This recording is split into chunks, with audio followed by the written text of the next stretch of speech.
to 8, you're watching Morning Live. We're taking a look at something that's quite prevalent in South Africa now. A recent article has revealed that 76% of teenagers want HIV tests at school. The University of Limpopo students Sphiwe, Madiba and Mathilda Mokgatle conducted that study with about 3,000 pupils between grades 10 and 12. Now, this came after the education minister in the past has denounced proposals for the testing of teenagers at schools. Here to help us put these figures into perspective now is Professor Francois Venter, the Deputy Director of the Wits Reproductive Health and HIV Institute.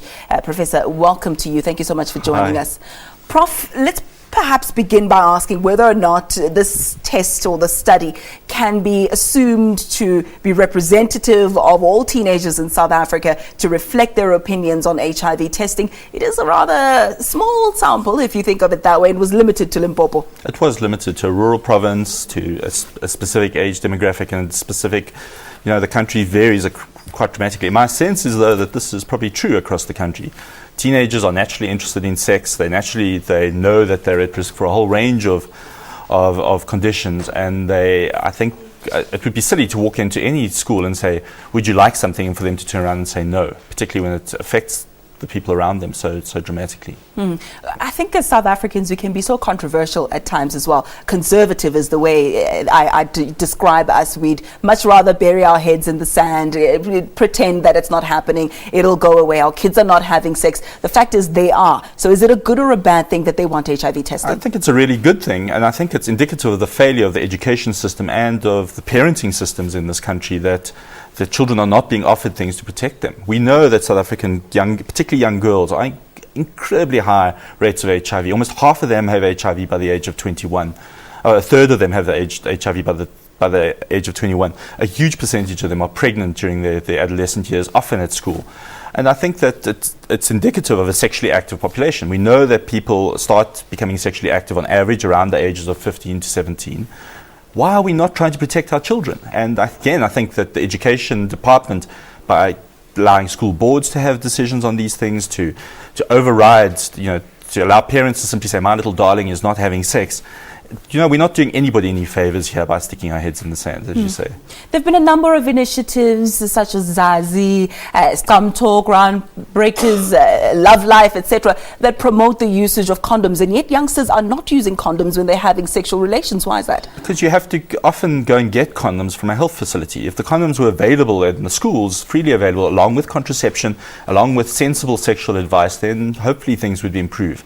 But again, it's this bizarre situation where during the time when our children are the most vulnerable for HIV, for pregnancy, for sexually transmitted diseases, that's the time when we won't allow them to have access to the things that are most likely to protect them. And you can see from this excellent research that, because the rest of the research should demonstrate that the majority of them were sexually active, that they wanted information about this. But what is happening is that, honestly, I think, is that we're almost abdicating responsibility for providing what should be a broader education and protecting them. But shouldn't it begin at home? It should begin at home. I think parents are uncomfortable with that discussion. I think we all know, that it's not a discussion we had with our parents, which was a comfortable one at all. So I do think that there's a two-pronged approach. Parents should be taking responsibility, but they clearly are battling with this. And the education system has picked up the slack. It, again, is ridiculous that children can go through high school, they become sexually active, they're at risk. The lucky ones who actually get to university, who haven't fallen pregnant, then can have access to this full range of services at the university level, but which is a month apart from leaving high school to actually entering into university. It doesn't make sense. Advocating for tests, HIV tests, for contraception to be freely made available at schools, isn't that giving children carte blanche and sort of giving them a stamp of approval? We accept that you're having sex, go ahead and do it. So that, I think, is a legitimate fear, but there is decades of research in other countries, as well as in this country, to demonstrate that that's not the case. When you make contraception available, there's not more unsafe, there's not more unwanted pregnancies, there's less. I think that people need to get with the 21st century and just start understanding that giving people information that will allow them to make good choices rather than bad choices. The other thing I think that's missing at schools is people need to start talking about relationships, good quality relationships, so that girls in particular can start making better choices that allow them to deal with in reality with things like gender violence. And finally, both boys and girls need to be taught about sex for pleasure.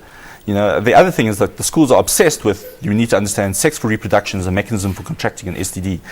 If they start from the perspective of, this is why people really have sex, and the vast majority of sex is not about having children, then I think we'd be making a little bit of progress. But again, it's an uncomfortable topic, but people, and particularly our politicians, need to be a little bit braver about this. Don't you think that perhaps the education department in South Africa is already overburdened with the basics, supplying textbooks, making sure that we have adequate school facilities and not a mud house or mud infrastructure? Do you think that adding on to them this added responsibility will not just make the system crumble? No, because I think that there is a lot in the education system that does need to be focused on, and that giving people too many priorities is a bad thing. It doesn't make sense to me that when a third of your learners are leaving school with HIV and a huge percentage of them who are pregnant and falling into relationships that are low quality, often characterized by gender violence, that doesn't sound to me like that says to me that should be front and center of what you're looking at, along, granted, with the textbooks.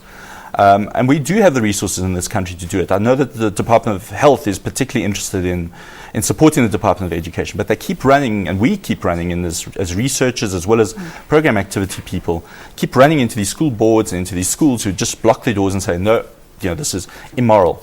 And we won't have this in our school because this is not the kind of school we are.